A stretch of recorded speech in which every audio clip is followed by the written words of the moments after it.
Some people play games to relax. Some play for fun. Others just want a game to them till they love it. You know, the Steam sale is probably the most dangerous thing there is for a gamer's wallet. Most of us just can't resist the exquisite prices Lord Gaben blesses us with. Usually ending up with Steam libraries that are bloated with games we'll hardly ever play or just straight up not touch. And this past summer sale, luckily for me, and very unluckily for my wallet, the Dark Souls franchise was on sale. So like a normal person would, I snatched them. And you may say, okay Roth, good for you, but what is this? Why are you telling this to us? Well, this is a video about how I went from someone who had only heard of Dark Souls games in passing, instantly forgetting about it in like 0.5 seconds, to an avid fan of the franchise. My thoughts, my blunders, which there are a lot of those.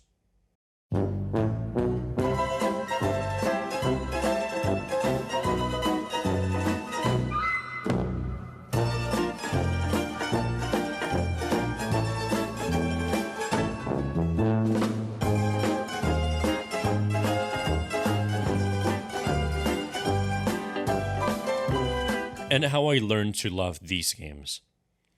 This video will be mainly focusing on Dark Souls Remastered, as it's the only one I've been playing the most. And 3 is a relatively close second, I only have like 10 hours. And I've been told 2 is good, just that it really has awful hitboxes and artificial difficulty in the name of more enemies and unfair iframes. It still sounds interesting and it's a Souls game, so I'll definitely try it out, but not right now. I'm having way too much fun with 3 and Remastered to just go ahead and also play Dark Souls 2 on top of that. So, without any further ado, here's how I learned to love Dark Souls.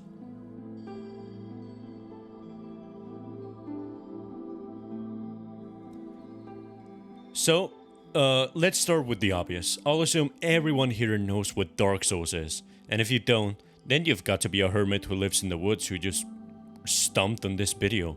How did you get here? Who gave you access to the internet? Who gave you a computer? Anyways, Dark Souls is a highly acclaimed name in the video game world. It's the franchise that coined the term Souls-like, which is a style of action RPG crafted by From Software, which consists of a deep, dark fantasy narrative, incredible world building, a diverse and colorful cast of characters that mostly consist of knight, wizard, lady, or Sigmire. Oh. Pardon me, I was absorbed in thought. I am Siegward of Katarina. And, most importantly, punishing difficulty. Very, very punishing difficulty. And this last thing is pretty much the only thing that defines Souls-like nowadays. Just very hard games. Actual cock and ball torture kind of gaming. I mean, look at the Steam tag for Souls-likes. Apparently Cuphead is a Souls-like, Disney Vault is a Souls-like, everything is a Souls-like. But anywho, after all of that, that rambling, let's start the Dark Souls video with a game that isn't Dark Souls. Yup, my first Souls-like wasn't any of these, it was the Lies of P demo. That's like having your first Metallica song be a cover.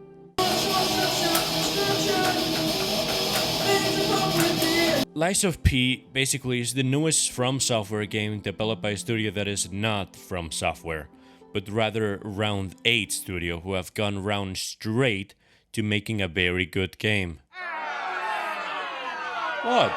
It's a good joke. People have been describing it as Bloodborne at home, but with Belle Epoque aesthetics in exchange for the gothic vibes, and the fact that it's about Pinocchio. Which I have to admit is very, very cool. It does play differently from DS3 and Remastered, because strength builds aren't as factable, since the whole gameplay seems to build more around speed, finesse, and being quick on your feet. Look, the loading screen is his nose growing. Ain't that cute? The demo itself is just a few areas plus the main hub world, And even then, it's already got multiple hours of content inside it. 2 bosses, countless souls or ergo to collect, and an interesting map with many shortcuts to discover. It's an actual Souls-like beyond the increased difficulty. This is a game I'm definitely buying the day it comes out. It's fun. And it stands on its own 2 legs. It has its own identity beyond being Bloodborne and Home, and that's awesome. It was my first contact with the Souls-like genre, and I'm glad to say it's a competent game. I loved it, and I learned what these kinds of games were about firsthand. I got my ass handed to me. It actually took me like an hour, half an hour to beat the first boss. I know, pathetic. But it never felt unfair or more frustrating than it ever had to be. Every death felt like a punishment for getting greedy with my hits, not timing my rolls correctly, or foolishly thinking I had a healing window when I very clearly didn't. But despite all of that, I still had a lot of fun, learning a bit more from the boss in the process. I still don't know how to best roll though. Now, onto actual Souls games. I'll start by saying I played through Dark Souls Remastered twice, all the way through, and I'm not that far into Dark Souls 3. Maybe it's because I gotten more used to the slow, methodical, heavy approach of DS1 over 3's more fast, cutthroat approach. But I'm learning, don't you worry, I'll get there. What I can say with certainty is that these games are a dark fantasy haven. There's this awesome yet extremely obscure story set in this deep, dark universe, mainly inspired by Berserk, which is awesome. And the Berserk inspiration runs deep, like these guys, or this charming fellow. They're all tributes to Miyazaki's favorite manga series. But there are a lot of better, less bad-smelling people on YouTube who have covered it way better than I ever could, so please go check them out. And even without bringing Berserk up, these characters' design rock. Everything feels like both grotesque and captivating.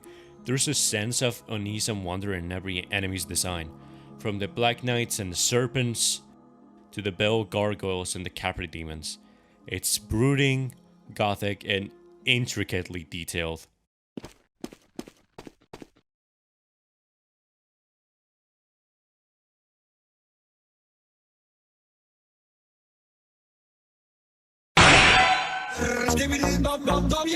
The atmosphere is unmatched.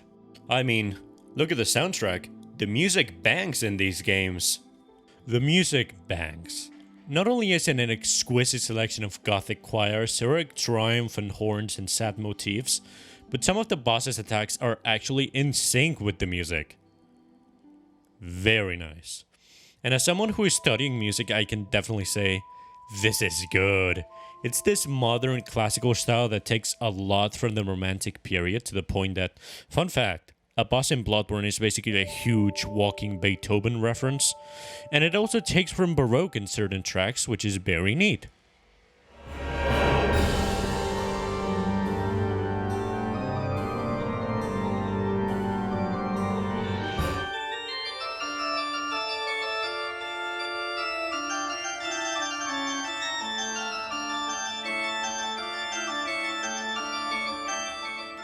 Now, ONS serves as a great segue to my next point. When I had to actually encounter the Asylum Demon, I managed to do it first try. Bored of the Boreal Valley, I did in 2 tries. Blighttown was still dreadful. Not as much as people say, but I definitely died a couple of times. Fuck you, Mine Eater Mildred. I'm not even gonna talk about Sen's Fortress. Some things were easier than what people have made it out to be, and some were way tougher. Of course, it could just be the fact that people love to exaggerate. That's not to say the bosses in Dark Souls are just slightly difficult. I got my ass kicked by Ornstein's mode the first time around. I suffered a straight up comically bad and hard bed of chaos. And I even hit a bit of a brick wall back when I first encountered Eudex Gundyr. Yes, that's right. I didn't first try him. Go ahead and arrest me for not being good. But all of these events help me highlight a thing these games have gotten me to think about: the role difficulty has in games. because difficulty has a very important role in these games. Souls-likes in general, really, like I said, they're just very hard games. It's an integral part of these games. It's what everything is built around. It's what gives people the motivation to go ahead and complete these games, to beat the bosses. No matter how many times you've gotten your ass kicked by a boss, you always come back. It's like that old saying, I get back down, I get up again, you can never keep me down. Difficulty, there may be a lot of it in these games, but it's also like the motivating factor, like overcoming this huge thing, this monolith, this absolute huge challenge, unsurmountable odds, but you will always be the victor. This is a game about resilience. You hear stories of Dark Souls curing depression because it challenges you. It gives you something to achieve, and by God, you will achieve it in the end. But anyways, Dark Souls has become a big part of my life. I love these games to death in the 3 months that I've had experience with them, and I want more. Elden Ring, I've heard, is fantastic, and I cannot wait to get my hands on it. Sekiro looks awesome and very different from anything else. I want to sink my teeth into it. And Bloodborne... Okay, Bloodborne I couldn't wait for. I snatched it last night, and it's definitely my favorite so far. It's Dark Souls with Lovecraft and Gothic horror, which I adore, and God, it's so good. PC port, please. Once again, I have to thank Gaben and the Steam Summer Sale for giving me the push I needed to get into these absolute gems. Because paying $40 for a remaster of a game that was released in 2012, I think it's a bit ludicrous. But anyways, that's just my opinion. How has Dark Souls impacted your life? Please let me know in the comment section below. Thank you oh so very much for watching. I've been Roth, and I'll see you on the next video. Have an absolutely fantastic day.